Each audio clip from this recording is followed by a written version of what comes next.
देखिए, कॉन्स्टिट्यूशन में हम आर्टिकल 21 बता रहे थे और 2-3 दिन से अनुच्छेद 21 ही चल रहा है। अभी 3-4 दिन लग जाएगा इसको पढ़ाते पढ़ाते। अब अनुच्छेद 21 की जो ये 18 शब्द है, इसकी सुप्रीम कोर्ट ने व्याख्या किया है और व्याख्या द्वारा तमाम अधिकार यानी कि फंडामेंटल राइट हमें प्रदान किया है। अब उन्हीं मूल अधिकारों में से एक एक अधिकार हम अलग अलग पढ़ाते हैं और ये प्री में तो पूछा ही जाता है, मेंस में आपका टिप्पणी में आता है। यानी कि ये जो बातें हैं आपका मेंस में टिप्पणी में आती है। तो आइए एक एक करके अधिकार हम चलते हैं। और पहला आपका अधिकार हम बता रहे थे कि क्या आर्टिकल 21 में जीवन जीने के अधिकार में मरने का अधिकार शामिल है कि नहीं, ये हम शुरू किए थे। देखिए, आपका इस जब भी ये क्वेश्चन आप पढ़ेंगे तो तत्पश्चात तमाम आपका केस और तमाम धाराएं आपको कोरिलेट करना पड़ेगा। और कौन कहाँ से कोरिलेट किया जाएगा, ये एकदम शुरुआती दौर से हम फिर शुरू कर रहे हैं। और कहाँ कहाँ कहाँ से आपको केस पढ़ना है, पहला केस कौन सा आया, इसके बाद केस कौन सा आया, बैठिए हो, इत्यादि बातें आपको देखनी है। देखिए, अनुच्छेद 21 प्रत्येक व्यक्ति को प्राण और दैहिक स्वतंत्रता का मूल अधिकार देता है और ये बताता है कि किसी व्यक्ति के शारीरिक स्वतंत्रता और जीवन को विधि द्वारा स्थापित प्रक्रिया से ही राज्य छीन सकता है, अन्यथा नहीं। विधि द्वारा स्थापित प्रक्रिया में बताया था, ये जापान से ली गई है। और प्राण और दैहिक स्वतंत्रता हमने बताया था कि मेनका गांधी के वाद में कहा गया कि प्राण का मतलब, जीवन का मतलब पशुवत जीवन नहीं, बल्कि एक मानव का जीवन, यानी कि मानव को अच्छे से जीवन व्यतीत करने के लिए जिन अधिकारों की आवश्यकता पड़ती है, उन अधिकारों को आर्टिकल 21 में उच्चतम न्यायालय समाहित कर रहा है। तो पहला हम अधिकार अब तक बताए हैं, राइट टू स्लीप, यानी कि निद्रा का अधिकार, सोने का अधिकार। ये एक वर्तमान में फंडामेंटल राइट है। और इनरी, रामलीला, मैदान का आवाज, यानी कि एक अधिकार हम बता चुके हैं, कौन सा, फिर याद रखिए, निद्रा का अधिकार। और वह जो हमने अधिकार बताया था, केस याद रखिएगा, वह आपका केस जो है आपका इनरी, रामलीला, मैदान वाला पूछा जा चुका है ये भी। दूसरा अधिकार हम देखते हैं कि क्या आर्टिकल 21 में जीवन जीने के अधिकार में मरने का अधिकार शामिल है कि नहीं, इस विषय पर हम आते हैं। तो वर्तमान नियम ये है कि अनुच्छेद 21 में जीवन जीने के अधिकार में सम्मान पूर्वक और गरिमा पूर्वक मृत्यु का, यानी कि मरने का अधिकार भी कुछ दशाओं में अब शामिल हो गया है। यानी कि आर्टिकल 21 में जो लेटेस्ट केस आया है, उसके अनुसार आपका जीवन जीने के अधिकार में मरने का अधिकार भी शामिल हो गया है, लेकिन काफ़ी कठोर शर्तें हैं। और क्या क्या कंडीशन है, वह कंडीशन हम बताएंगे। एकदम हम प्राचीन काल से शुरू किए थे, प्राचीन काल से उठाना है। फिर आपका एक्टिव और पैसिव यूथेनेसिया देखना है। देखिए, इसको हम कहते हैं, पहले प्राचीन काल से उठाया जाए, तब आपका इसका नामकरण किया जाए और तब आईपीसी की कुछ धाराएं जोड़ी जाए और तब आपका आर्टिकल 21 पर हम आते हैं। प्राचीन काल में हम बता रहे थे कि युद्ध हुआ करते थे और युद्ध में तमाम लोग खेत हुआ करते थे, यानी कि मारे जाते थे। अतः ऐसी दशा में यह आवश्यक था कि ये माना जाता था कि भले ही व्यक्ति स्वतंत्र पैदा हुआ हो, लेकिन उसके जीवन पर राज्य का अधिकार है। व्यक्ति बचा रहेगा तभी राज्य की ओर से शत्रुओं से लड़ेगा और राज्य की रक्षा करेगा।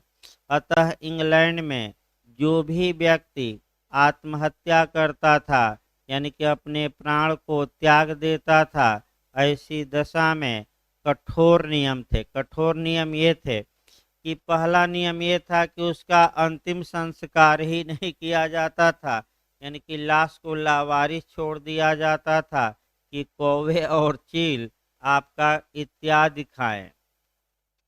दूसरा नियम था कि जो उसकी प्रॉपर्टी होती थी वह राज्य एक्वायर कर लेता था, यानी कि उत्तराधिकारियों को ऐसे मृतक की संपत्ति से वंचित कर दिया जाता था। लेकिन जैसे जैसे आपका ये इंग्लैंड का नियम था, इसके बाद आपका हिंदू लॉ का नियम देखिए।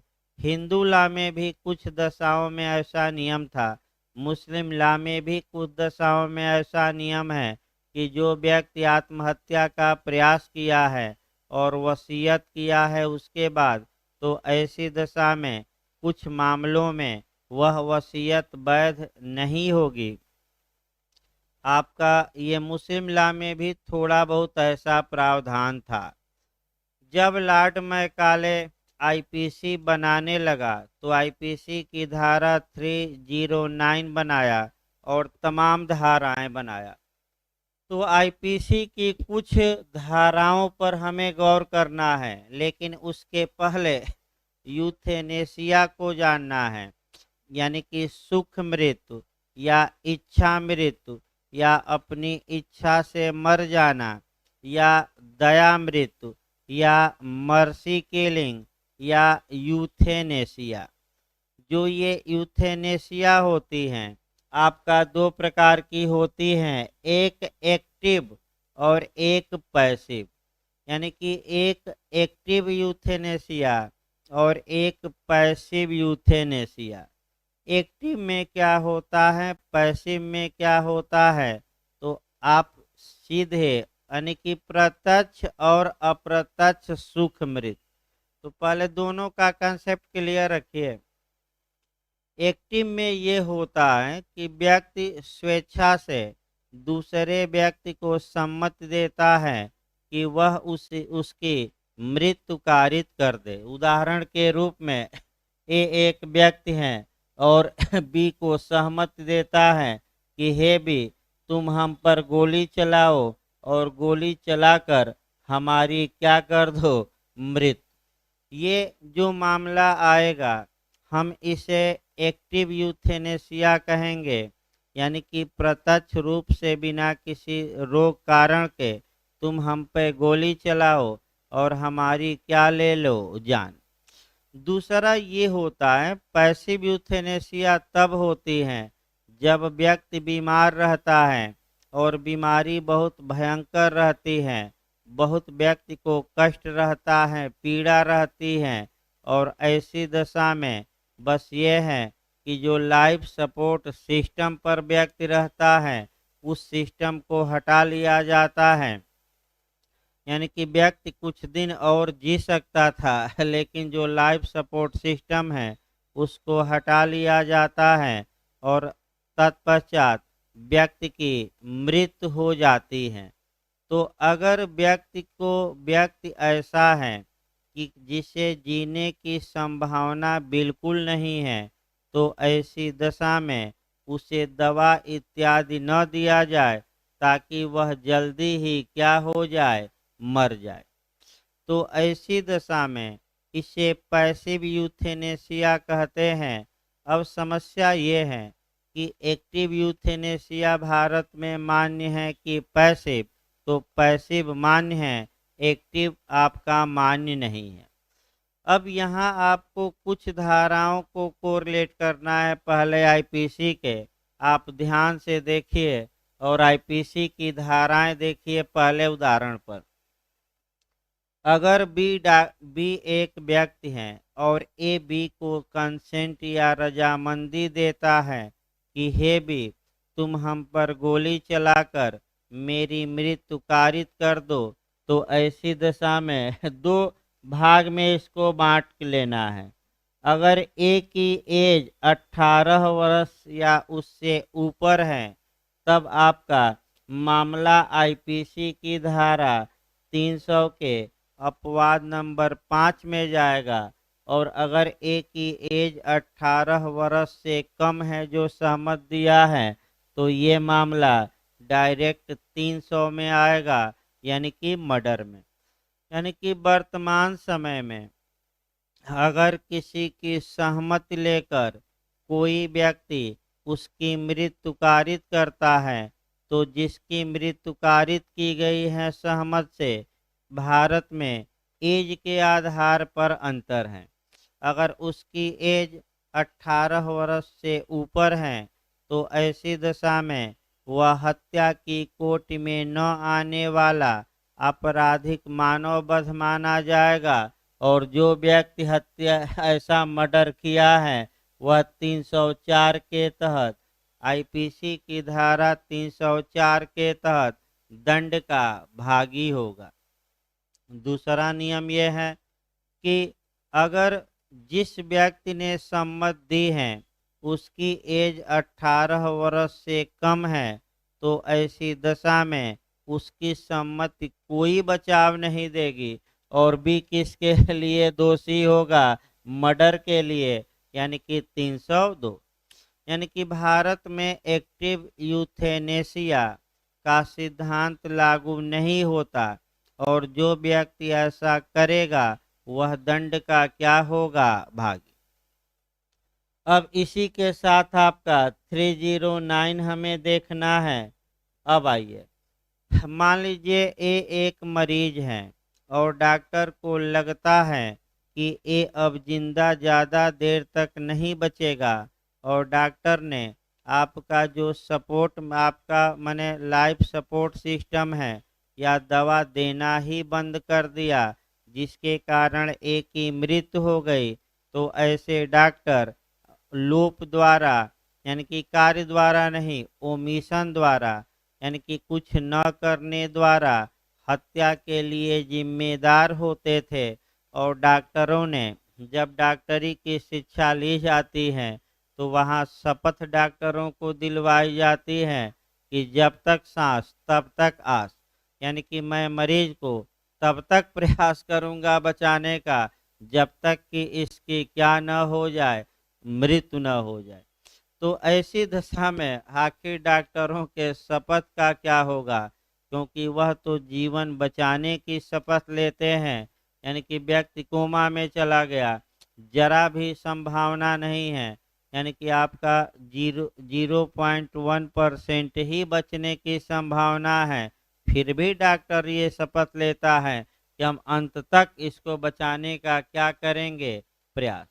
अब समस्या ये आई कि ऐसी दशा में अगर डॉक्टर लाइफ सपोर्ट सिस्टम हटा देता था और व्यक्ति मर जाता था, तो ऐसी दशा में ये मर्डर माना जाता था, और एक्ट द्वारा नहीं, कार्य द्वारा नहीं, बल्कि किसके द्वारा? लोप द्वारा।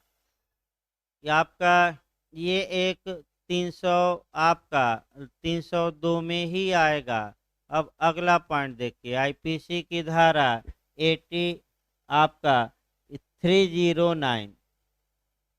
आईपीसी की धारा 309 ये बताती है कि जो कोई अटेम्प्ट टू सुसाइड करेगा, आत्महत्या का प्रयास करेगा, और उस दिशा में कोई कार्य करेगा, तो ऐसा व्यक्ति दंड का 3 आईपीसी के सेक्शन 309 के तहत दंड का भागी होगा, सजा का हकदार होगा, और सादा कारावास 1 वर्ष तक का या जुर्माना या दोनों से दंडित हो सकेगा। यानी कि अटेम्प्ट टू सुसाइड दंडनीय है, और किस सेक्शन में है? 309 में। अब समस्या ये आती है कि यही एक ऐसा अपराध है जिसे कर दे जो सफल हो गया यानी कि व्यक्ति अपने प्रयास में सफल हो गया तो कोई दंड नहीं दिया जाता, क्योंकि दंड देने के लिए कोई बचता ही नहीं है। लेकिन अगर व्यक्ति अपने प्रयास में असफल हो गया तो ऐसी दशा में आपका उसे दंडित किया जाता है। तो गांव गिरान में जाएंगे तो पहला क्वेश्चन लोग यहीं घर पे पूछते हैं, जो बुजुर्ग इत्यादि रहते हैं या वकील साहब सीनियर के हैं जाएंगे तो कौन सा अपराध है जो हो गया तो कोई दंड नहीं, और नहीं हुआ यानी कि असफल हो गया व्यक्ति तभी दंड दिया जाता है। तो अटेम्प्ट टू सुसाइड यानी कि आत्महत्या का प्रयास करना। तो अब समस्या ये आई कि अगर जीवन जीने के अधिकार में मरने का अधिकार शामिल हो गया तो ये जो आत्महत्या का प्रयास करना है धारा 309 अवैध हो जाएगी। और अगर जीवन जीने के अधिकार में मरने का अधिकार शामिल नहीं है तो ये धारा क्या मानी जाएगी? वैध। तो इस प्रकार आईपीसी में मुख्य सेक्शन आपको कौन कौन इस पर देखने हैं? तो धारा 300 देखना है, 300 का अपवाद नंबर 5 देखना है आपका, और 309 देखना है। और भारत में active euthanasia, passive euthanasia active मान्य नहीं है, लेकिन पैसिव कुछ दशाओं में वर्तमान में क्या है मान, वो हम बताएंगे दशा, अभी समय लगेगा भाई आपका। अब इस विषय पर वर्तमान समय में देखिए क्यों ये मांग की जा रही है, कौन कौन मांग कर रहा है, दो चार उदाहरण तब आपका केस सहित शुरू किया जाए। देखिए इस विषय पर जो सबसे पहला विश्व का देश है जिसने पैसिव यूथेनेसिया को मान्यता दी, जीएस में भी पूछा जाता है, वह हॉलैंड या नीदरलैंड है। यानी कि जब व्यक्ति के जीवन की आशा बिल्कुल समाप्त हो जाए तो व्यक्ति कष्ट में जीवन व्यतीत करे, इससे अच्छा है कि उसका जीवन ही समाप्त कर दिया जाए और दवा दारू न करवाया जाए, अपने आप ही जल्दी क्या हो जाएगा, व्यक्ति मर जाएगा। तो तत्पश्चात तमाम पहले अमेरिका का देखा जाए, अमेरिका में एक महिला टेरी सिकोवा है जो इस आंदोलन को चलाती हैं और मांग करती हैं कि यूथेनेसिया को मान्यता दी जाए अमेरिका में। यानी कि अमेरिका में टेरी सिकोवा हैं जो इस आंदोलन से क्या हुई हैं, दया मृत्यु से या मर्सी किलिंग से जुड़ी हुई हैं। जहाँ तक भारत की बात है, भारत में जो संस्था है महत्वपूर्ण वह कामन काज है। कामन काज का अंत में हम बताएंगे निर्णय। कामन काज संस्था ने 2005 ईस्वी में इस विषय पर सुप्रीम कोर्ट में एक लोकहितवाद दायर करके मांग की थी कि आर्टिकल 21 में जीवन जीने के अधिकार में सम्मान पूर्वक मरने का अधिकार भी शामिल है। और इस बात को कुछ दशाओं में हाई कोर्ट ने माने सुप्रीम कोर्ट ने मान्यता भी दी। तो अलग बात है, अभी बताया जाएगा वो लास्ट में। दूसरा एंगल से आपको ये चलना है कि भारत में भी समय समय पर तमाम लोग हाई कोर्ट जाकर इसकी मांग करते हैं। आपका चंद्रेश कुमारी ने मांग किया, वेंकटेश ने मांग किया इत्यादि। और राजस्थान में तो एक व्यक्ति ने अपना शरीर ही त्याग दिया। तो ऐसी दशा में आपका अब इतिहास देखना है और केस के माध्यम से डायरेक्ट अब आ जाना है। यानी कि सामान्य बातों के बाद आप किस पर आ जाएंगे, केस पर। अब समस्या ये है कि क्या आर्टिकल 21 में जीवन जीने के अधिकार में मरने का अधिकार शामिल है कि नहीं, इस विषय पर जितने केस हैं हम 5-6 केस अब शुरू कर रहे हैं। आपका पहला आया महाराष्ट्र हाई कोर्ट का केस आता है, महाराष्ट्र बनाम श्रीपति दूबल का, यानी कि महाराष्ट्र राज्य बनाम श्रीपति दूबल, यानी कि श्रीपति दूबल का केस आया। इस केस में ये सुप्रीम कोर्ट का केस नहीं है, ये आपका 1987 का केस है। ये महाराष्ट्र हाई कोर्ट का केस है। और इस वाद में महाराष्ट्र उच्च न्यायालय ने यह निर्णय दिया कि अनुच्छेद 21 में जीवन जीने के अधिकार में मरने का अधिकार शामिल है। अतः धारा 309 आईपीसी जो मरने के अधिकार पर रोक लगाती है वह असंवैधानिक है, अवैध है, यानी कि शून्य है। यानी कि सर्वप्रथम महाराष्ट्र उच्च न्यायालय में मुकदमा आया और महाराष्ट्र उच्च न्यायालय ने 1987 में ये बात स्पष्ट रूप से बताई कि जीवन जीने के अधिकार में मरने का अधिकार भी क्या है, शामिल। ये अगला, ये फिर एक आंध्र प्रदेश का केस आया और आंध्र प्रदेश के बाद में इसके विपरीत निर्णय दिया गया। वह केस है चिन्ना जगदेश्वरा बनाम आंध्र प्रदेश राज्य, यानी कि आपका चेन्ना जगदेश्वरा का केस आया। चेन्ना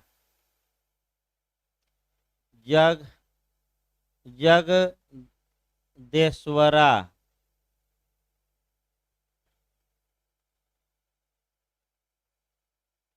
देखिए चेन्ना जगदेश्वरा का केस आया। चेन्ना जगदेश्वरा versus State of Andhra Pradesh. तो आंध्र प्रदेश उच्च न्यायालय ने महाराष्ट्र उच्च न्यायालय के विपरीत निर्णय दिया और ये निर्णय दिया कि आर्टिकल 21 में जीवन जीने के अधिकार में मरने का अधिकार शामिल नहीं है और 309 आईपीसी को वैध माना, सही माना, यानी कि ये धारा लागू होगी। अब देखिए विवाद कहाँ उत्पन्न हो गया। विवाद आपका दो हाई कोर्टों ने विपरीत निर्णय दे दिया। महाराष्ट्र उच्च न्यायालय ने कहा कि जीवन जीने के अधिकार में मरने का अधिकार शामिल है, अतः आईपीसी की धारा 309 क्या है, अवैध, जो मरने के अधिकार पर क्या लगाती है, रोक। फिर आंध्र प्रदेश हाई कोर्ट ने कहा कि ऐसा नहीं है, जीवन जीने के अधिकार में मरने का अधिकार शामिल नहीं है, अतः धारा 309 वैध है। तो आप फिर एक बार नियम बनाइए। जब किसी बात को लेकर विभिन्न हाई कोर्टों में मतभेद हो और सुप्रीम कोर्ट का पहले से कोई निर्णय न हो, ऐसी दशा में नज़र हमेशा सुप्रीम कोर्ट की ओर रहती है, क्योंकि उच्चतम न्यायालय जो फैसला दे देगा वह पूरे भारत के न्यायालय मानने के लिए क्या होंगे, बाध्य होंगे, चाहे हाई कोर्ट हो या लोअर कोर्ट। तो सुप्रीम कोर्ट में सर्वप्रथम एक मामला आया और पी रथीनम का मामला आया। पी रतीनाम भी कहीं कहीं लिखा जाता है। तो तीसरा केस आपका सुप्रीम कोर्ट का है पी रथीनम, कहीं कहीं रतीनाम भी लिखा रहता है, तो घबराना नहीं है। वैसे ज़्यादातर पी रथीनम लिखा रहता है। पी रथीनम वर्सेज भारत संघ AIR 1994 सुप्रीम कोर्ट। ध्यान से इसमें देखिएगा। इस वाद में उच्चतम न्यायालय ने यह निर्णय दिया कि जीवन जीने के अधिकार में मरने का अधिकार शामिल है। फिर एक बार देखिए, P Rathinam versus union of India के वाद में भारत के उच्चतम न्यायालय ने ये सर्वप्रथम निर्णय दिया कि जीवन जीने के अधिकार में मरने का अधिकार भी शामिल है। अतः जो मरने पर धारा रोक लगाती है, आईपीसी की कौन सी धारा 309, वह शून्य है, अवैध है, असंवैधानिक है। उस यानी कि कौन सी धारा को असंवैधानिक घोषित कर दिया गया आईपीसी के 309। यानी कि आपका फिर एक बार देखिए, पी रथीनम के बाद में सन भी याद रखिएगा 1994। पी रथीनम के बाद में सर्वप्रथम उच्चतम न्यायालय ने यह निर्णय दिया कि जीवन जीने के अधिकार में मरने का अधिकार शामिल है। और चूंकि आईपीसी की धारा 309 इस अधिकार पर प्रतिबंध लगाती है, अतः ये अवैध है, अर्थात शून्य है, अर्थात असंवैधानिक है। तो 1994 के बाद जो लोग अटेम्प्ट टू सुसाइड करते थे, आत्महत्या का प्रयास करते थे, अब उन पर आईपीसी की धारा 309 अप्लाई नहीं होती थी, क्योंकि उच्चतम न्यायालय ने इसे क्या घोषित कर दिया था, अवैध। चलता रहा मामला, चलता रहा। आपका 2 साल बाद ही उच्चतम न्यायालय को अपनी गलती का एहसास हुआ और 2 साल बाद जो केस आया, ज्ञान कौर वर्सेज पंजाब राज्य। तो अगला केस कौन सा आया, ज्ञान कौर। ये 1996 का है भाई, आपका सन भी याद रखना है। और इसी बीच आपका 309 और डॉक्ट्रिन एक बना लेना। देखिए, ज्ञान कौर वर्सेज पंजाब राज्य का केस आया 1996 में, और ये केस काफ़ी महत्वपूर्ण है। इसमें 5 जज थे, यानी कि टोटल 5 जज थे, वो भी याद रखिए। 3-2 से निर्णय आया और मुख्य न्यायमूर्ति थे जस्टिस जे.एस. वर्मा।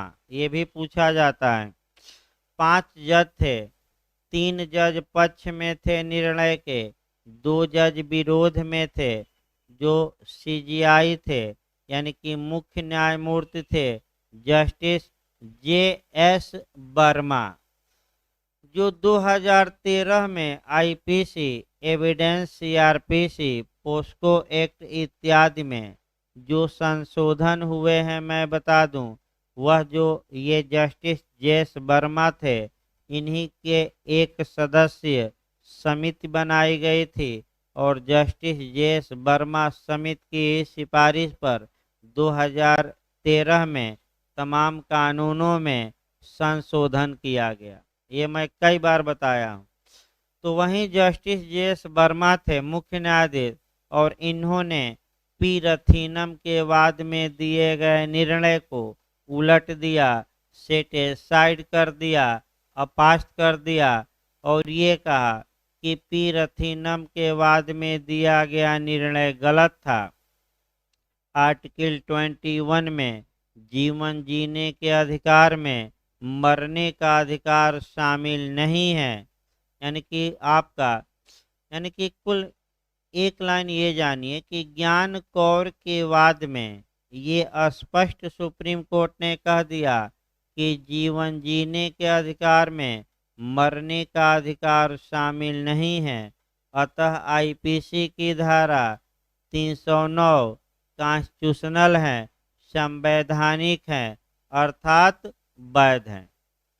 अब आप सिद्धांत पर आइए, डॉक्ट्रिन ऑफ इक्लिप्स पर आइएगा, यानी कि आच्छादन का सिद्धांत, ग्रहण का सिद्धांत, डॉक्ट्रिन ऑफ इक्लिप्स कहा जाता है। देखिए, उच्चतम न्यायालय के निर्णय के कारण 2 साल तक धारा आईपीसी की धारा 309 पर ग्रहण लगा रहा, आच्छादन लगा रहा, छाया लगी रही। और जैसे ही उच्चतम न्यायालय ने अपना पूर्ववर्ती निर्णय चेंज किया, ये धारा अपने आप पुनर्जीवित हो गई, अपने आप चलायमान हो गई, किसी को कुछ करने की आवश्यकता नहीं।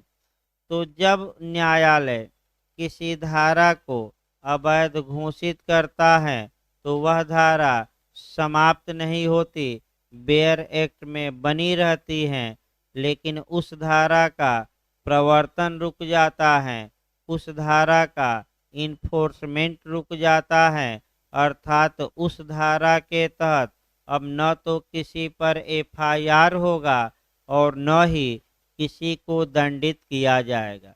लेकिन अगर विधायिका ने कानून में संशोधन कर दिया या सुप्रीम कोर्ट अपने पूर्ववर्ती निर्णयों को क्या किया, उलट दिया, तो वह धारा जैसे ही सुप्रीम कोर्ट उल्टेगा वह धारा अपने आप पुनर्जीवित हो जाएगी, कुछ करने की आवश्यकता नहीं है और अपना काम करना पुनः क्या करेगी, शुरू।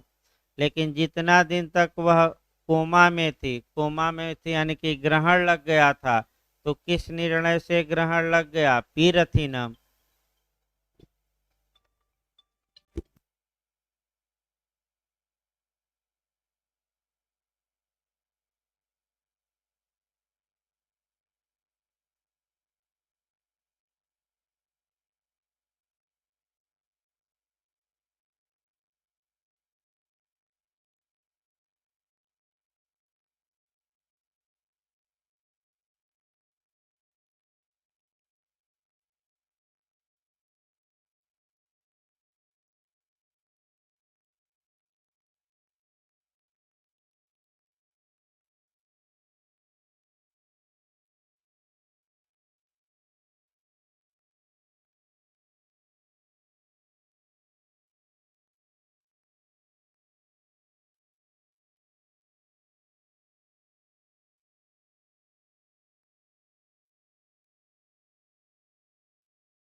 देखिए आपका फिर एक बार देखिए, ये यानी कि 2 वर्ष तक इस धारा पर, यह धारा कोमा में रही, यानी कि इस पर इक्लिप्स लगा रहा, ग्रहण लगा रहा, आच्छादन लगा रहा, छाया लगी रही।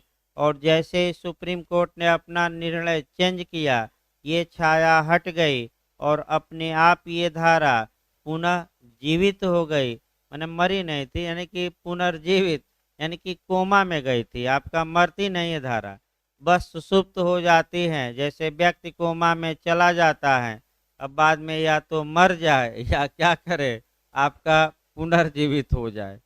तो फिर एक बार देखिए क्वेश्चन का मॉडल, देखिए क्वेश्चन का मॉडल सीधे नहीं पूछता, किस केस में 4-5 मॉडल हम बना रहे हैं और जो मॉडल आपका खतरनाक है वो देखिए, आधा लोग उसी में उलझ जाते हैं। किस केस में ये कहा गया कि जीवन जीने के अधिकार में मरने का अधिकार शामिल है, तो पी रथीनम मार कर आइए। कौन सा केस, किस केस में कहा गया कि जीवन जीने के अधिकार में मरने का अधिकार शामिल नहीं है, तो ज्ञान कौर। ये तो सीधे सीधे हैं आपका, लेकिन सीधे कहाँ, क्वेश्चन ही आ रहे हैं अब आयोग में। अब देखिए कैसे, किस केस में नहीं कहा गया कि जीवन जीने के अधिकार में मरने का अधिकार शामिल है, किस केस में नहीं कहा गया, नहीं सब पकड़िए। तो अब आपको दिमाग स्थिर करके जानना है कि किसमें ये कहा गया कि जीवन जीने के अधिकार में मरने का अधिकार शामिल है, पीरथीनम में, तो किसमें नहीं कहा गया होगा, एक ही तो केस बचा, कौन सा, ज्ञान कौर। यानी कि फिर एक बार क्वेश्चन देखिए, अभी भी आधा लोग गलत करके आएंगे, फिर एक बार हम दोबारा बता रहे हैं, किस केस में ये नहीं कहा गया कि जीवन जीने के अधिकार में मरने का अधिकार शामिल हैं। तो कहा तो गया पी रथिनम में, लेकिन नहीं कहा गया, हम पूछ रहे हैं तो कौन सा? ज्ञान कौर।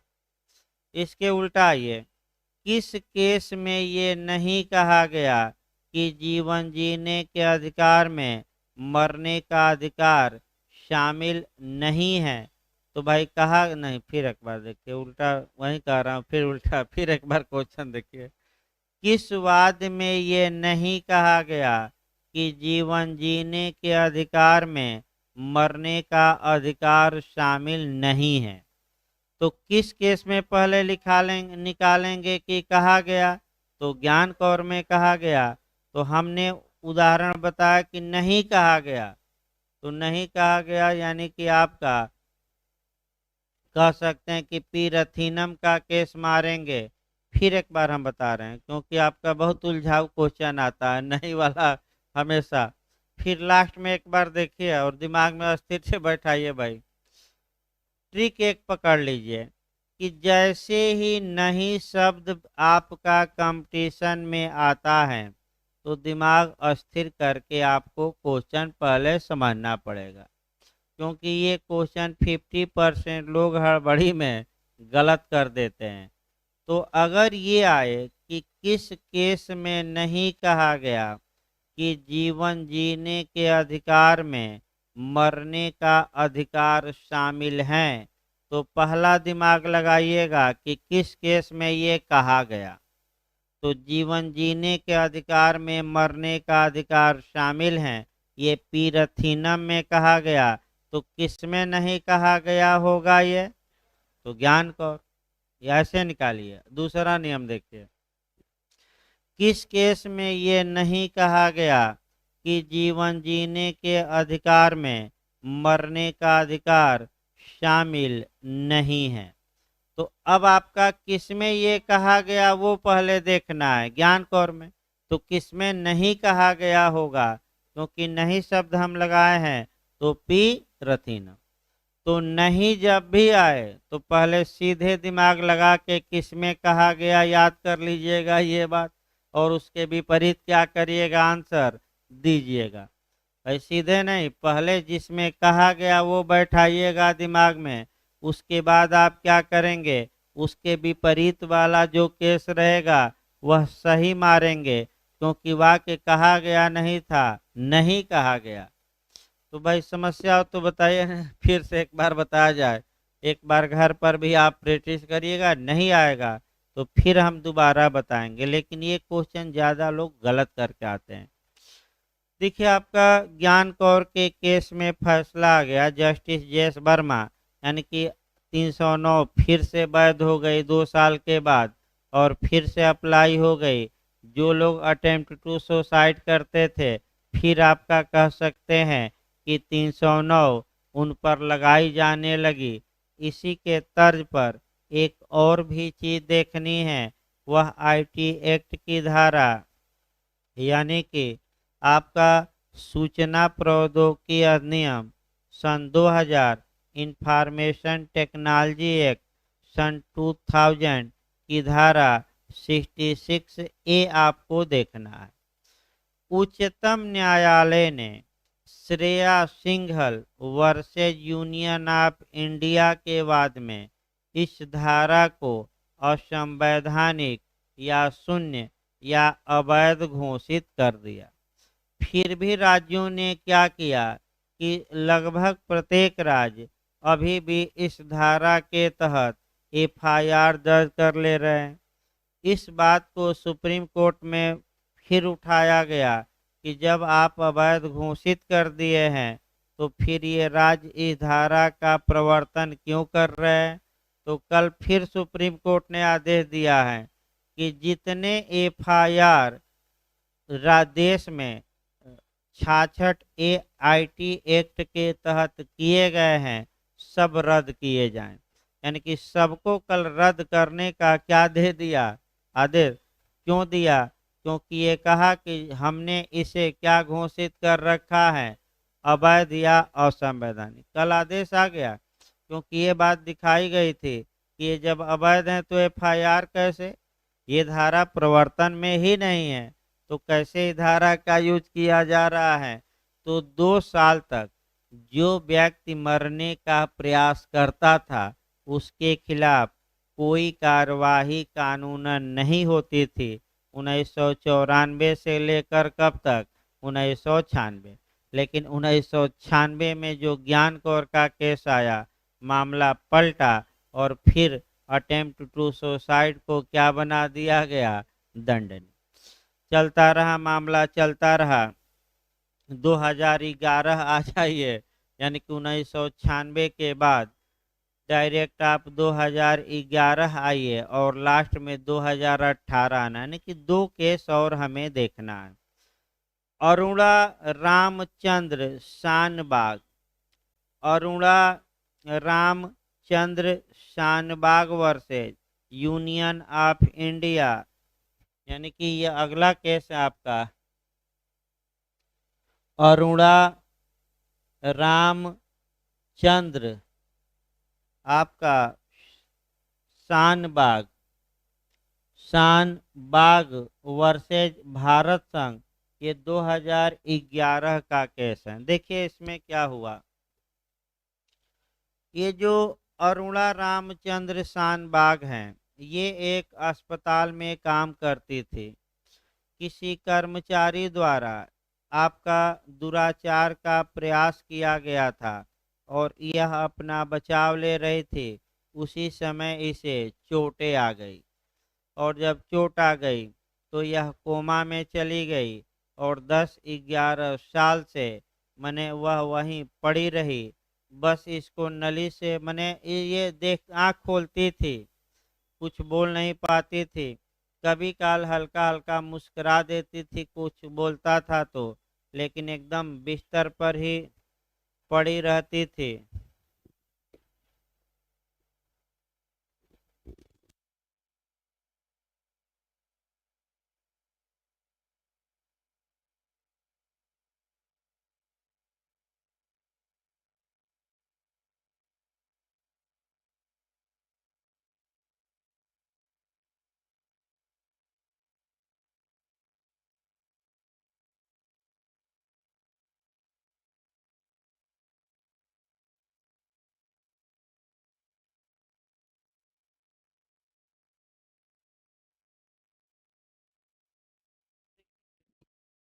इस केस का तथ्य देखना है, यानी कि काफी लंबे समय से ये आपका बिस्तर पर पड़ी रहती थी और कोई हरकत न कभी उठी।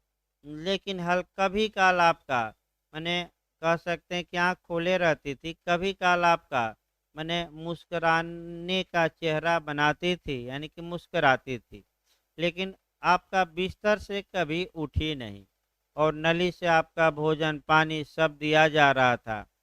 तो इसकी जो फ्रेंड थी आपका पिंकी बिरानी, उसने उच्चतम न्यायालय में एक याचिका दायर की और कहा कि हजूर इसे इच्छा मृत्यु दे दिया जाए, यानी कि जो आपका ये सपोर्ट वाला मामला है, यानी कि जो आपका कह सकते हैं कि सपोर्ट सिस्टम पर रखा गया है, इसे हटा लिया जाए, यानी कि सांस नली लगी, सांस नली और तमाम चीज़ें लगी थी। उच्चतम न्यायालय ने ये कहा कि ऐसा नहीं किया जा सकता, ऐसा रेयरेस्ट ऑफ रेयर मामलों में ही किया जा सकता है। यानी कि इसका मतलब कि उच्चतम न्यायालय ने ये याचिका तो खारिज कर दी, यानी कि किवाड़ बंद कर दिया, लेकिन एक खिड़की खुली रखी और ये कहा कि ऐसा मामला ये नहीं है कि हम दया मृत्यु की मांग स्वीकार कर लें।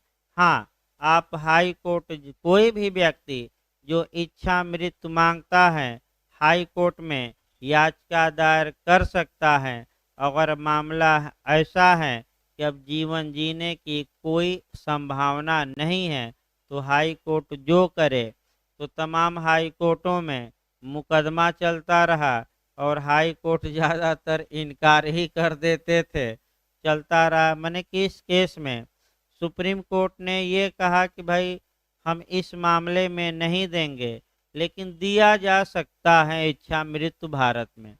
यानी कि किवाड़ बंद किया लेकिन दर खिड़की क्या रखी, खुली, और ये खिड़की और दरवाजा पूरी तरह खुल गया अगला केस में। तो अगला केस देखा जाए अंत में, common cause versus union of India. Last case आपका है कॉमन काज बनाम भारत संघ 2018 का केस है। मुख्य न्यायाधीश जस्टिस दीपक मिश्रा थे। 2018 का केस है, मुख्य न्यायाधीश जस्टिस दीपक मिश्रा थे। देखिए इसमें पूरी बात तो बताना संभव नहीं है, लेकिन आपका कुछ बातें हम बताएंगे, महत्वपूर्ण बात है, क्योंकि बहुत लंबा केस आया, बहुत लंबा व्यू दिया गया। 2005 में कॉमन काज एक सामाजिक संगठन है, एनजीओ है, और ये कई मुकदमे करते रहता है। जैसे नाज फाउंडेशन है, वह भी एक सामाजिक संगठन है, पीयूसीएल है, तमाम सामाजिक संगठन हैं जो लोगों के हितों की रक्षा के लिए, अधिकारों की रक्षा के लिए काम करते रहते हैं।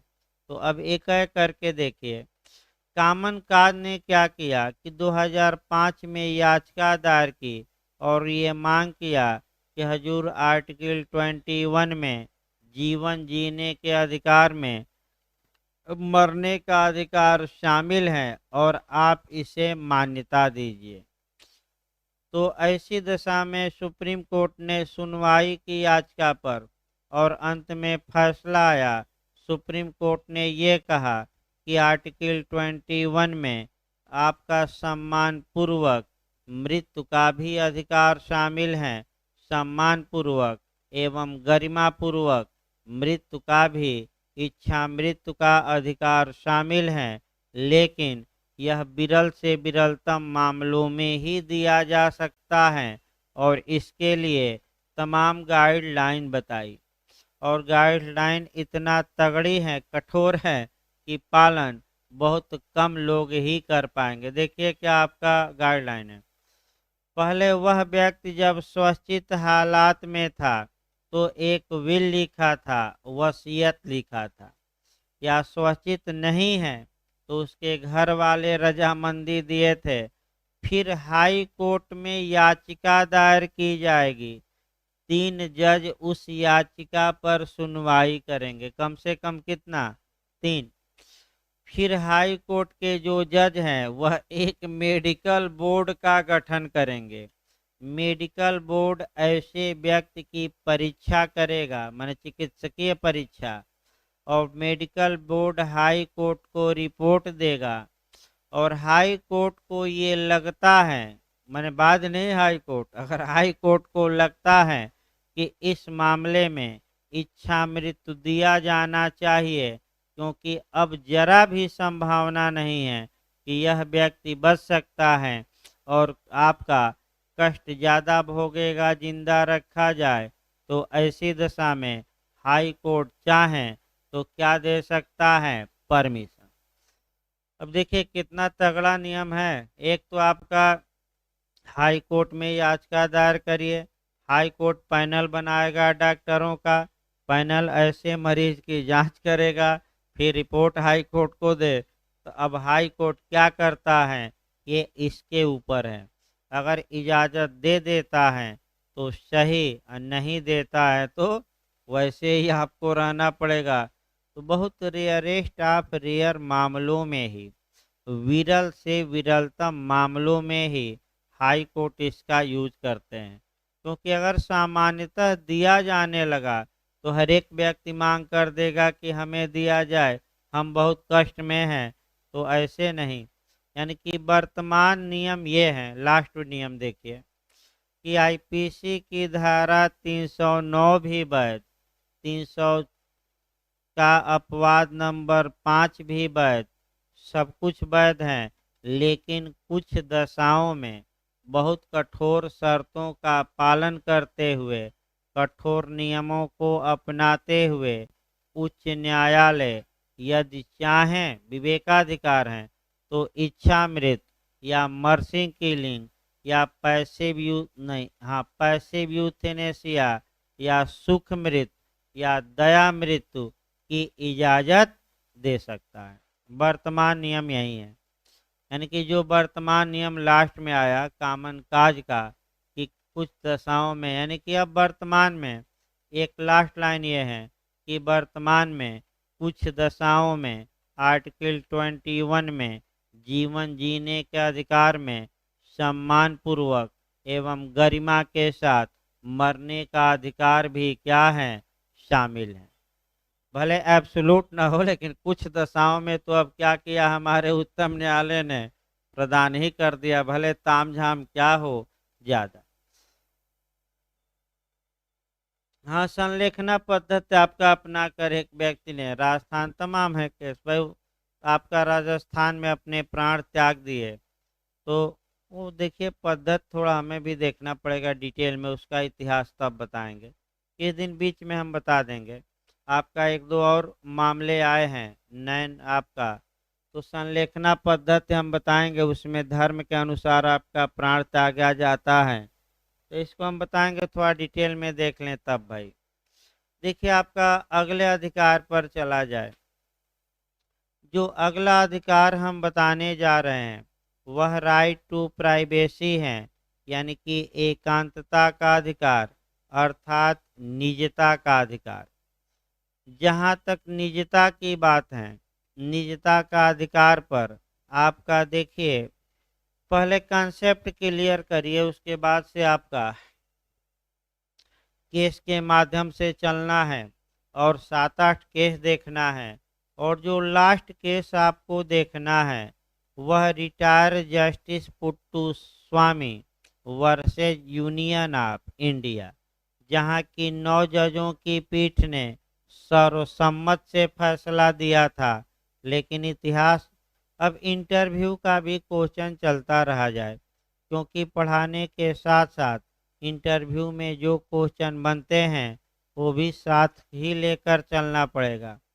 इंटरव्यू में ये क्वेश्चन बना था आपका, अभी कल भी शाम को भाई एक लोग आए थे जो कोचिंग से पढ़े थे, और बिहार में आपका उनका भी सिलेक्शन हुआ था, तो काफ़ी लोगों ने उनसे भी क्वेश्चन बना पूछे, और आपका जो मैं लगातार क्वेश्चन बताता रहता हूँ, जैसे फ्री कंसेंट कहाँ है कॉन्ट्रैक्ट में, तो 14 में कब फ्री कंसेंट माना जाएगा, तो जब धारा 15, 16, 17, 18 और 20, 21, 22 में भूल के उपबंधों के अधीन न पाया गया हो, तो सभी धाराओं को बताइए, तो 15 में कोर्सन, 16 में असम्यक कसर इत्यादि बता देना है। तो ऐसे आप 302, 304 बी में क्या अंतर है आपका, तो मैं बताया भी था कि अब मर्डर का भी मुकदमा लगता है दहेज हत्या में। यही सामान्य सामान्य बातें पूछी जाती हैं, कोई ये नहीं कि बहुत अंदर से पूछा गया।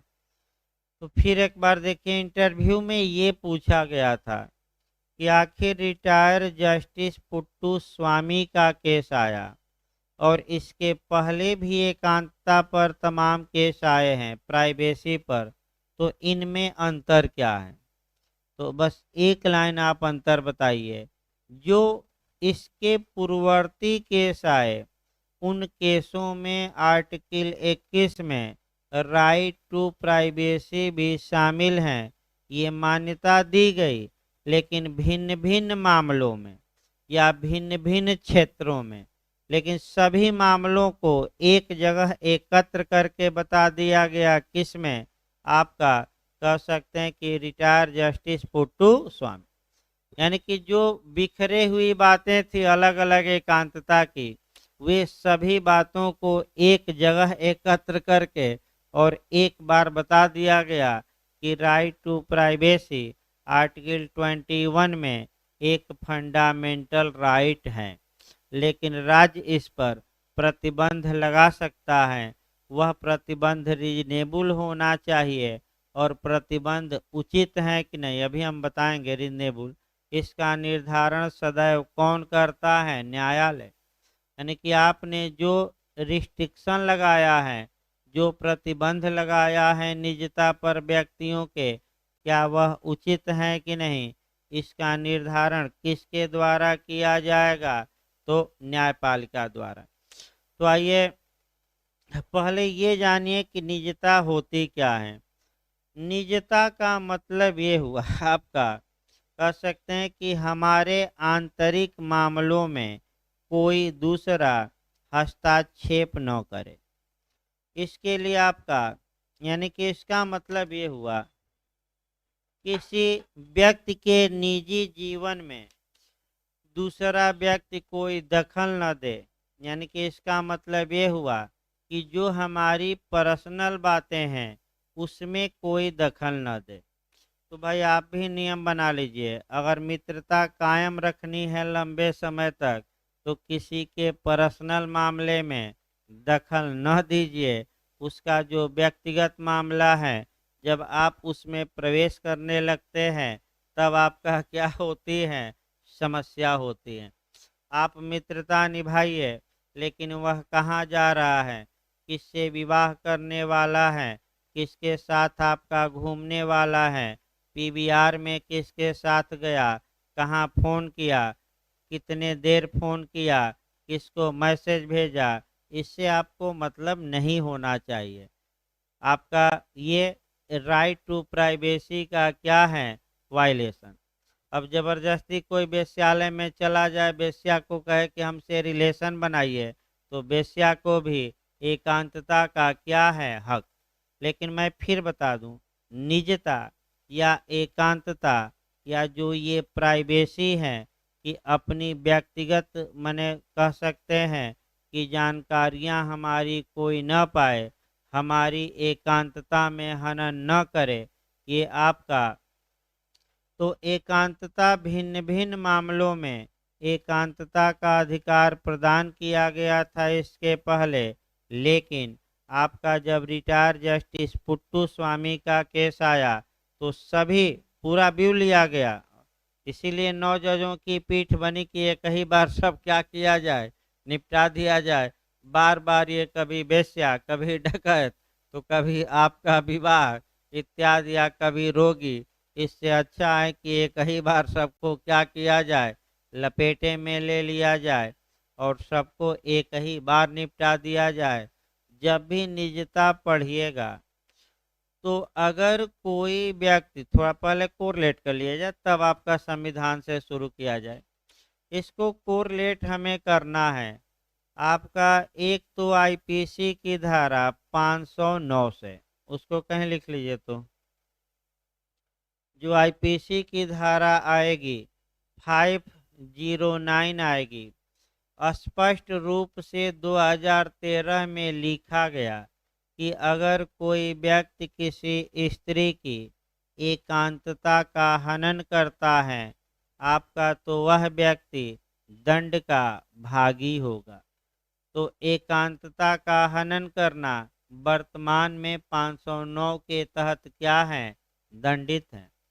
इसी प्रकार जो साइबर क्राइम है, यानी कि जो संसूचनाओं द्वारा अपराध किया जाता है, जो कंप्यूटर द्वारा अपराध किए जा रहे हैं, जो इलेक्ट्रॉनिक आपका माध्यम से अपराध किए जा रहे हैं, उसमें भी अगर कोई व्यक्ति दूसरे व्यक्ति की निजता का हनन करता है तो वहाँ भी उसे अपराध बनाया गया है। देखिए सेक्शन याद नहीं आ रहा उसमें।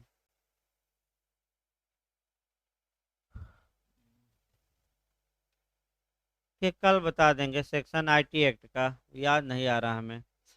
लेकिन छोड़ दीजिए, अभी आगे बढ़िए, रोका ना जाए क्लास पर एक सेक्शन के लिए। यानी कि अगर जैसे कि बार बार मिस कॉल देना, बार बार फ्रेंड रिक्वेस्ट भेजना, सोशल मीडिया के माध्यम से जीपीएस द्वारा किसी का पीछा करना, ये एकांतता का क्या है, हनन। और मैं बता दूं आपको, वर्तमान समय में हमारी एकांतता रह ही कहाँ गई है। सोशल मीडिया ने पूरी एकांतता का क्या कर लिया है, हनन। एकांतता का हनन कर लिया है। देखिए कैसे किया है, भले आप न समझ पा रहे हो, मैं बता रहा हूँ 2-3 उदाहरण। एक तो हर एक चीज को आधार कार्ड से लिंक करिए, तो जितनी हमारी पर्सनल बातें हैं, नाम गांव इत्यादि चीजें, ये और आपका जितने खाते हैं, जितने इत्यादि हैं, सब सरकार के पास पहुंच गया। भाई आपका सभी चीज़ें किसके पास आपका है? सरकार के पास। तो निजता रही कहाँ हमारी, तो सभी बातें किसके पास पहुंच गई? सरकार कह रही है कि भाई योजनाओं के लिए, देश की सुरक्षा के लिए आवश्यक है। हम कह रहे हैं कि हमारी निजता है। दूसरा सोशल मीडिया, जैसे कि आपने अपलोड फेसबुक डाउनलोड किया, तो उसमें भी आप व्यक्तिगत जानकारियां देते हैं। तो ये जितनी व्यक्तिगत जानकारियां आप देते हैं, मैं बता दूं, ये जो फेसबुक का सर्वर है, ये सभी बातें उसमें सेव हो जाती हैं।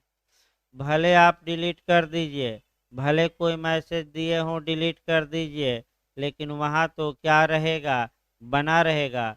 और फेसबुक से डिलीट करना, ट्विटर से डिलीट करना हो, तो वहीं कंपनी को लिखती है सरकार कि ये आपत्तिजनक वीडियो हैं, इनको क्या करिए, बंद करिए। तो आप भी देख सकते हैं, जैसे कि हमारा ही क्लास चल रहा है ऐप पर, तो जैसे ही ये आप ऐप डाउनलोड करते हैं, आपका नाम, ईमेल आईडी और मोबाइल नंबर, ये तीन चीज़ें तो हमें तुरंत क्या होती है, पता ही लग जाती हैं। तो प्राइवेसी कहाँ रही? जितने लोग किए हैं सबका नाम, ईमेल आईडी और नंबर हमारे मोबाइल में आ गया है, अपने आप आ जाएगा जैसे ही आप डाउनलोड करिए। तो ऐसी दशा में प्राइवेसी पर खतरा मौजूद है।